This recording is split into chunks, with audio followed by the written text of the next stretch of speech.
Hello, you lovely people. Let's get cooking. Today, we're going to make something absolutely beautiful, packed with flavor and so simple to pull together. Gorgeous melty tomato and mozzarella chicken bake. Whip it up any night of the week. No fuss. All cooked in one pan, which means less washing up. Proper crowd pleaser. Full of sunshine and happiness. It's going to make your kitchen smell incredible. Celebrating fresh ingredients. Juicy, ripe tomatoes. Lovely, creamy mozzarella. Melts into a dreamy, stringy blanket over the chicken. The chicken becomes so tender and moist, soaking up flavors from the garden vegetables. It's a complete meal in one. A proper, hearty, healthy-ish feast. Honest, rustic cooking at its best. I promise you, it'll become a regular star in your routine. It's that good, believe me. What's brilliant is how it all comes together so quickly. You get this lovely light sauce that bubbles up right there in the pan, made from the natural juices of the chicken and the vegetables. It's not heavy, just fresh and zingy. Colorful, vibrant, and packed with goodness. Perfect when you want something satisfying without hours at the stove. Simple idea, executed beautifully. Get your apron on. A few humble ingredients turned into a masterpiece. Everyone at the table goes quiet for a moment. Warm, comforting, a little bit of magic. Let's get stuck in and make some magic happen in that kitchen of yours. Right, first things first, let's get our ingredients sorted. You don't need a massive list for this, just a few top quality bits and bobs. Get yourself 4 nice, plump, boneless, skinless chicken breasts. Give them a little bash with a rolling pin or a pan to make them all the same thickness. That's a top tip for even cooking, my friends. Then, you need about 8 ounces of beautiful, fresh mozzarella. Get the proper stuff in a little bag of water if you can. It just melts so much better. You can tear it up into rustic chunks, or slice it thick, whatever you fancy. Next up, the veg. We need 2 lovely, large, ripe tomatoes, the kind that smell like summer when you slice into them. Just cut them into nice, thick slices. 1 medium zucchini, chopped into chunky half moons. 1 lovely bell pepper, any color you like, sliced up.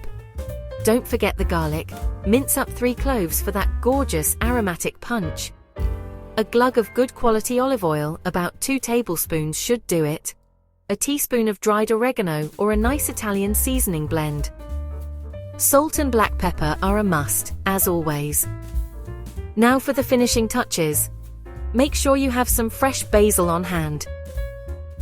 A few leaves scattered over at the end adds this incredible perfume and freshness. It's that little bit of green that makes all the difference. If you're feeling a bit fancy, a little drizzle of balsamic glaze is a fantastic addition. It adds a sweet, tangy note that cuts through the richness of the cheese. It's not essential, but it's a lovely little trick. So that's your lot. A handful of simple, honest ingredients. There's nothing complicated here, nothing you can't find at your local shop. It's all about letting those beautiful, fresh flavors speak for themselves. This recipe is your canvas, and these ingredients are your paints. Get them all lined up on your counter, ready to go. It's time to turn this humble collection of food into an epic one-pan wonder. Let's do it! Okay, let's get this show on the road. First job, get the oven preheating to 400-degree inclines or 200-degree T. We want it nice and hot, ready for action. Grab your trusty 9x13 baking dish. Give it a little drizzle of olive oil or a quick spray to stop anything from sticking. Now, for the chicken. Pat the breasts dry with a paper towel. This helps them get color and let seasoning stick. Season them generously on both sides. Salt, pepper, about half of your dried oregano or Italian seasoning. Don't be shy with it, eh? Now for our gorgeous vegetables. Get a bowl and pop in your sliced zucchini. Pop in your sliced bell pepper. Drizzle them with about a tablespoon of olive oil. Then chuck in your minced garlic. Add the rest of the dried herbs you've got left. Get your hands in there and give it all a good toss. Make sure every single piece of veg is coated in that herby oil. That helps the vegetables caramelize in the oven, getting all sweet and roasty toasty, rather than just becoming soft and watery. Happy with your veg? Brilliant. Now scatter them all around the chicken in the baking dish. Try to arrange them in a single layer around the edges, not piled up or underneath the chicken. This way, they get direct heat from the oven and roast up beautifully, getting little charred bits on the edges which are packed with flavor. Your dish should be looking like a work of art already, full of color and promise. Right then, it's ready for its first trip into that hot oven. Let's get it in there. Pop that dish into your preheated oven. Let it bake for about 15 to 20 minutes.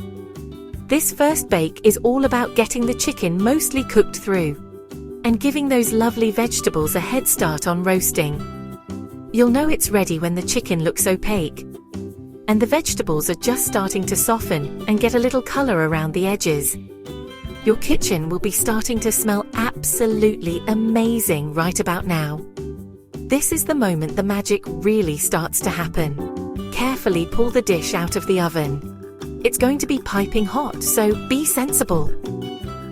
Now it's time to add our top-tier ingredients. Take your lovely slices of ripe tomato. Lay one on top of each chicken breast, or lay two on top of each breast. Then grab your fresh mozzarella, sliced or torn into rustic chunks. Pile it generously right on top of the tomatoes. This is what it's all about, that glorious creamy cheese.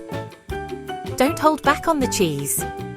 Close up, the chicken bake after the tomato and mozzarella have been added, just before it goes back into the oven. Now slide that beautiful creation back into the oven for another 8 to 10 minutes. During this second bake, the mozzarella will melt, it will bubble, and turn a beautiful golden brown. The chicken will finish cooking through, becoming juicy and tender. To be absolutely sure it's done, use a meat thermometer. You want it to read 165 degrees Fahrenheit in the thickest part of the breast. If you love extra color and char, switch the oven to the broiler for the last minute or two. Just keep a close eye on it. That cheese can go from golden to burnt in a flash. Once it's bubbly, golden and looking absolutely irresistible, carefully take it out of the oven. And now for the most difficult part of the whole recipe. You have to let it rest. Just for 5 minutes, I promise. This little rest lets the chicken reabsorb all its amazing juices. It also gives the molten cheese a moment to settle down. While it's resting, get ready for the final beautiful touches that will bring this whole dish to life. Patience, my friends, it will be worth it. Right, the hard part is over. Your incredible chicken bake has had its little rest. Now it's time for the grand finale. Grab your fresh basil leaves and scatter them all over the top. The warmth from the dish will release their beautiful peppery perfume. That pop of green looks fantastic against the red and the white. If you're using it, take your balsamic glaze and give it an artistic drizzle over the chicken and the veg. That sweet and tangy kick is the perfect finishing touch. My top choice to serve is a loaf of crusty bread, still warm from the oven. Tear and mop up those incredible pan juices. You don't want a single drop to go to waste. A simple green salad with light vinaigrette gives a fresh contrast. For a heartier meal, serve over fluffy cooked pasta or steamed rice. The grains soak up the sauce beautifully. Give everything a little squeeze of fresh lemon just before serving. It wakes up the flavors. Final plated shot, tomato and mozzarella chicken bake with bread and salad. Get in the kitchen, have fun, and enjoy a beautiful meal with the people you love. Happy cooking, you lovely lot.